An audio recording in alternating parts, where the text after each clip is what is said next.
Good morning student. आज हम संस्कृत में वचन का टॉपिक पढ़ेंगे। मैंने आपको क्लास में भी क्लियर किया है कि संस्कृत में वचन क्या है, कितने होते हैं, उसके बारे में। तो मैं सबसे पहले आपको वचन की डेफिनेशन लिखाती हूँ। वचन की परिभाषा।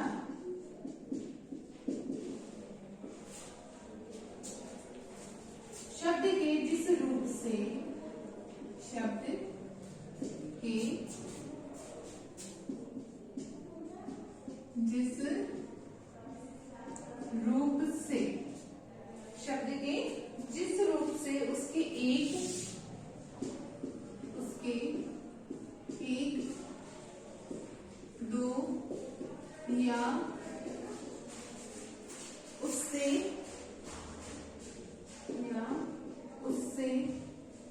अधिक होने का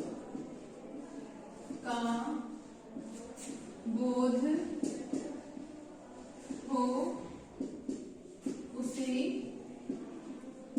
वचन कहते हैं। हाँ जी, क्या परिभाषा हो गई? शब्द के जिस रूप से एक के नाम से हमें क्या बोध हो रहा है? एक वचन का। दो के नाम से हमें किसका बोध पता चल रहा है? द्विवचन का। और अधिक, उससे अधिक हो गया तो क्या हो गया? बहुवचन। संस्कृत में हम कितने वचन पढ़ते हैं? 3 वचन पढ़ते हैं। ये मैंने क्लास में क्लियर कर रखा है, लेकिन आप डेफिनेशन के रूप में समझो। शब्द के जिस रूप से उसके एक, दो या उससे अधिक होने का बोध हो उसे हम क्या कहते हैं? वचन। क्लियर है? अब वचन की परिभाषा, वचन के भेद। वचन के भेद। अभी मैंने आपको और भी बताया कि वचन के 3 भेद हैं। वैसे ही वचन के 3 भेद हैं। इसमें है संस्कृत में, हिंदी में 2 ही होते हैं और संस्कृत में 3 होते हैं। पहला भेद है इसका एक वचन, दूसरा भेद है इसका द्विवचन, और तीसरा भेद हमारा क्या हो गया? बहुवचन। हाँ जी, एक वचन में हम शब्द रूप पढ़ते हैं ना। शब्द रूप में क्या पढ़ते हैं? रामः, रामो, रामः प्रथमा। तो फर्स्ट में क्या बोला हमने? राम है। राम है मतलब एक राम, एक व्यक्ति के लिए, एक व्यक्ति के लिए।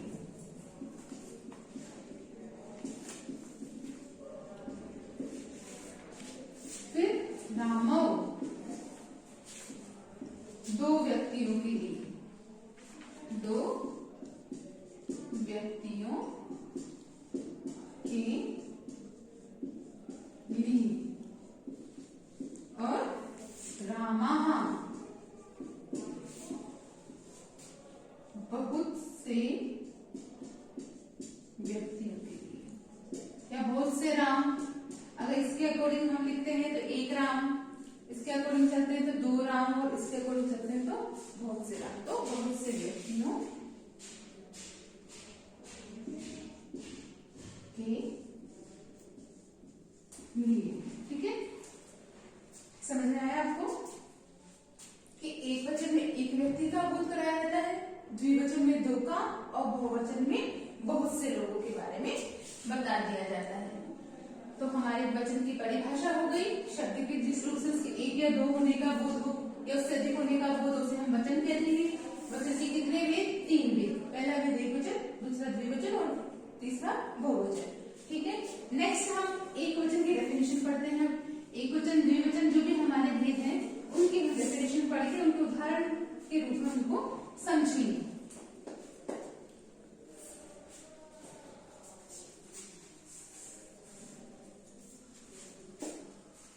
पहला मैं आपको करवाती हूँ एक वचन। एक वचन कौन सा नंबर है हमारा? ये नंबर फर्स्ट है। एक वचन क्या है? शब्द के जिस रूप से किसी के एक होने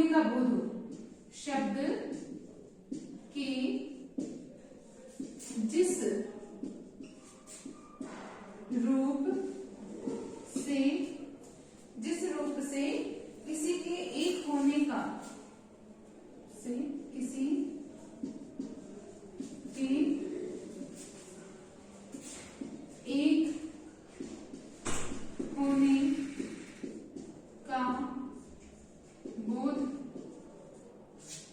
हो या पता चले, या पता चले, उसे हम क्या कहते हैं? एक वचन, अर्थात चले या उसे हम एक वचन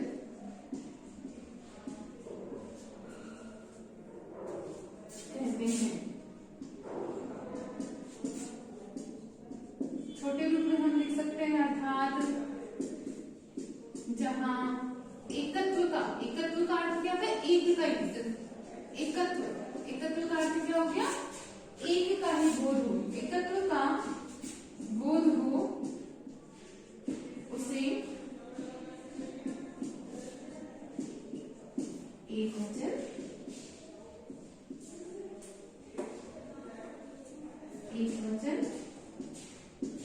कहते हैं। हाँ जी, क्या हुआ एक वचन में? शब्द के जिस रूप से एक होने का, किसी के एक संख्या में एक होने का बोध हो या पता चले, बोध का मतलब क्या हो गया? पता चले, उसे हम क्या कह देंगे? एक वचन। अर्थात एकत्व का बोध रखने वाले जितने भी शब्द हैं वो एक वचन में आते हैं। जैसे कि उदाहरण के रूप में हम लिखते हैं, जैसे अश्व है, नृप है, पालकर है, सिंह है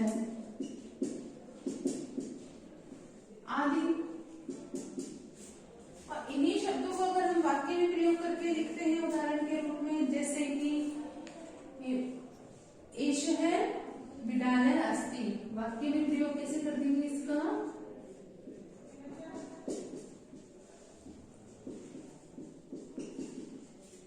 एष है विद्यालय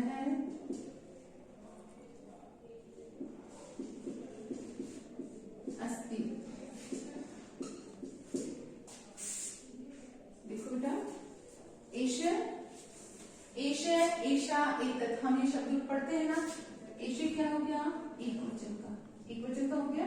तो एक वचन में एक व्यक्ति के लिए किसका प्रयोग किया? एष का। फिर विद्यालय क्या है? विद्यालय का अर्थ क्या पढ़ा था हमने? बिल्ली। अस्ति मतलब है, तो यह बिल्ली है। क्या अर्थ निकला? यह बिल्ली है। अगर पर्टिकुलर एक बिल्ली के बारे में हम यहाँ पे बात कर रहे हैं ना, तो एष शब्द स्त्रीलिंग, पुल्लिंग, नपुंसकलिंग तीनों लिंगों में प्रयुक्त होता है। तो ये जो एष है ये पुल्लिंग का शब्द है, और इसका मतलब मैंने क्या बताया था आपको क्लास में? ये है, और ये है पर्टिकुलर एक व्यक्ति के लिए प्रयोग में आता है। ठीक है, एष विद्यालय अस्ति। ऐसे ही हम लिख सकते हैं बाल है, या फिर अश्व है चलती, अश्व है चलती। हाँ, क्या हुआ इसका मतलब? अश्व का मतलब बताया ना क्या होता है? घोड़ा। घोड़ा मतलब क्या कर रहा है? चलती मतलब चल धातु किसके रूप में, किसके लिए कार्य करती है? चलने के अर्थ में। तो हमने क्या पढ़ा? घोड़ा चलता है। क्या पढ़ लिया हमने? घोड़ा चलता है। और इसी की जगह अगर अश्व की जगह क्या हो जाता? अश्व हो जाता। मैंने अभी जो इरेज किया उसमें मैंने लिखा था ना एक द्विवचन के शब्द, राम है, रामो, रामः, प्रतिमा। तो अगर अश्व हो जाता तो क्या हो जाता? दो घोड़े। और इसी को अगर मैं अश्वहा कर दूं तो क्या हो जाएगा? बहुत से घोड़े। ठीक है, तो ये हमारा एक वचन का टॉपिक कंप्लीट हो गया। आपको समझ में आ गया ना कि अगर जहाँ पे एक चीज का बोध हो रहा हो, एक व्यक्ति के बारे में, एक वस्तु के बारे में हम बता रहे हैं या हमें उन शब्दों से पता चल रहा है, तो उसे हम क्या कह देंगे? एक वचन। अब नेक्स्ट हमारा है द्विवचन। मैं द्विवचन की डेफिनेशन दिखाती हूँ आपको।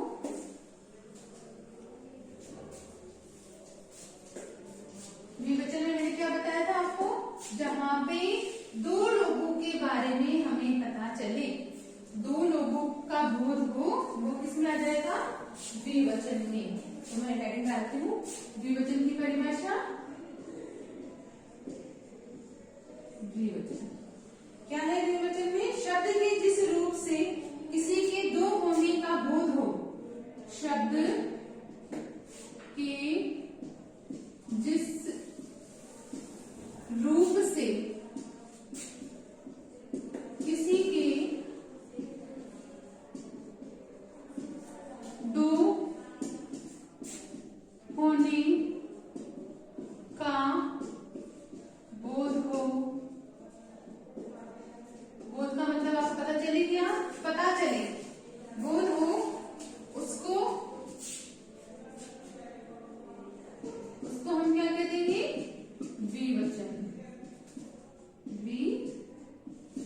बहुवचन कहते हैं।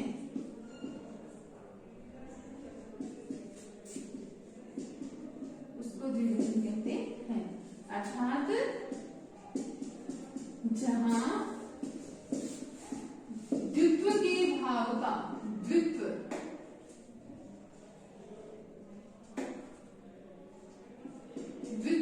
के भाव का बोध हो, जहां दो का बोध हो रहा हो, हमें जहां दो व्यक्तियों के बारे में बात हो रही हो, बोध हो, उसे हम द्विवचन कहते हैं।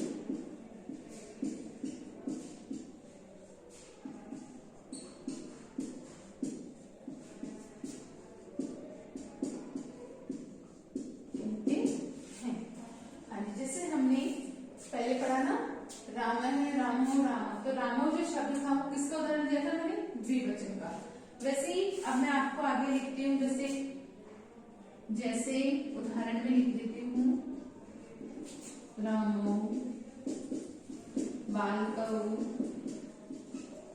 ये प्रथमा द्वितीय जो विभक्तियां हैं उनमें सभी में लागू होता है कि नहीं? कहीं पे भी आप देख लो, जितनी भी विभक्तियां हैं हमारी, हम विभक्तियां जो पढ़ते हैं उनमें जहां पे भी जो दूसरी लाइन है द्विवचन का बोध है, वो सारी इसी में द्विवचन के अंतर्गत ही आएगी। बीच वाली जो लाइन है हमारे शब्द रूपों की, प्रथम लाइन एक वचन, हम 3 पॉइंट बनाते हैं ना, एक वचन, द्विवचन, बहुवचन, फिर प्रथमा, द्वितीय, तृतीय, चतुर्थी। तो पहली जो लाइन है वो सारे शब्द एक वचन का बोध करवा रहे हैं, दूसरी जो लाइन है वो सारे शब्द द्विवचन का, और अंतिम जो पंक्ति है हमारी वो सारे शब्द बहुवचन का बोध करवाएंगे।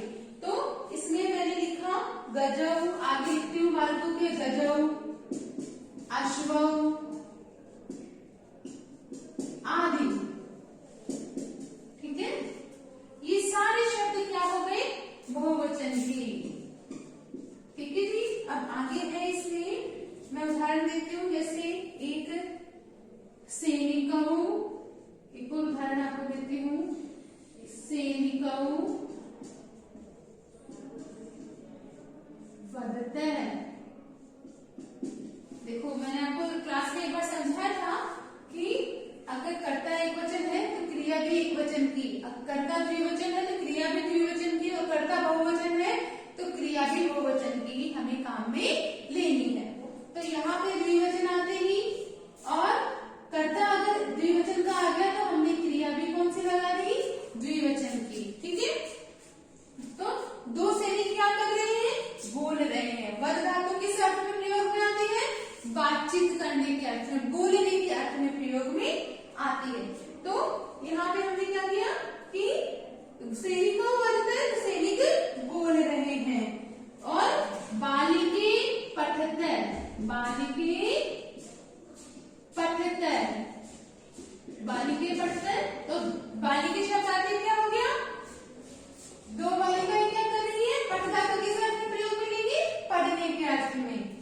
ठीक है, ऐसे मैंने आपको अश्व का प्रथम उदाहरण में हमने पढ़ा था, अश्व है, लेकिन इसी में हम पढ़ लेते हैं अश्वौ चलता है। ठीक है, दो घोड़े क्या कर रहे हैं? चल रहे हैं। हाँ, द्विवचन की परिभाषा क्या हो गई? शब्द के जिस रूप से किसी के दो होने का बोध हो। दो का मतलब क्या हुआ? जहाँ पे दो लोगों का हमें पता चले, बोध हो, दो लोगों का पता चले, उसे हम क्या कह देंगे? द्विवचन कह देंगे। और जहाँ द्वित्व का भाव होगा, द्वित्व के भाव का बोध हो, उसे हम द्विवचन कह देंगे। अब अंतिम जो हमारा वचन बचा है वो क्या है? बहुवचन। उसकी मैं डेफिनेशन लिखती हूँ और उसको भी हम एक बार क्लियर कर लेते हैं। हाँ जी, बहुवचन में हमने क्या पढ़ा था? अभी मैंने जब आपको बताया था, जब स्टार्टिंग में आपको नाम लिखवाए वचन के, उसमें मैंने क्या लिखा था कि एक वचन एक व्यक्ति के लिए, द्विवचन दो व्यक्तियों के लिए, और बहुवचन बहुत से व्यक्तियों के लिए। तो हेडिंग डालती हूँ मैं बहुवचन की। समझ में आ रहा होगा सभी को, और एक बार आप लोग इसको जो लिखा है ना उसको रीड करने की कोशिश करना। ठीक है, याद करना। शब्द के जिस रूप से शब्द के जिस रूप से शब्द के जिस रूप से किसी के दो या दो से अधिक किसी के दो या दो से अधिक दो या उससे अधिक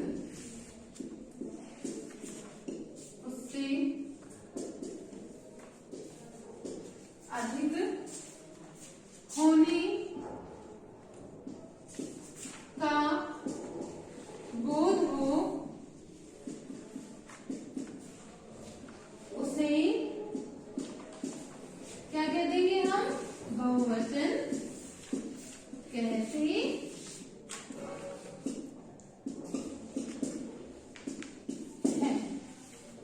जहां पे एक वचन में एक व्यक्ति के बारे में, द्विवचन में दो व्यक्तियों के बारे में, और बहुवचन में दो या उससे अधिक होने का बोध हो उसे हम क्या कह देंगे? बहुवचन। बहुवचन से किसका बोध होता है? बहुवचन से अनेकत्व का बोध होता है। बहुवचन से अनेकत्व मतलब अनेक होने का, मैंने बोला ना अभी अधिक होने का, तो अनेक होने का, अनेकत्व का बोध होता है। हाँ जी, ये हमारा बहुवचन की डेफिनेशन हो गई। अब इसमें ही मैं उदाहरण के लिए आपको बताती हूँ क्या। जैसे अभी मैंने फर्स्ट में लिखा था ना, राम रामो रामः, तो शब्द में हमारे क्या आएगा? जैसे छात्राः और नराः और रामा, और क्या लिख सकते हैं हम इसमें? मयूरा। ये सारे जो वर्ड हैं ये किसमें आ गए? शब्द किसमें आए? हमारे बहुवचन में आ गए। ये एक वचन में तो इसका अगर छात्र होता तो छात्र है, अगर द्विवचन होता तो छात्रा, और बहुवचन में आ गया तो छात्रा। पुल्लिंग स्त्रीलिंग शब्दों का फर्क पड़ता है, बाकी सारे शब्द एक जैसे ही चलते हैं। अब इसमें भी जैसे मैं आपको सेंटेंस बना के बताती हूँ, जैसे बालकाः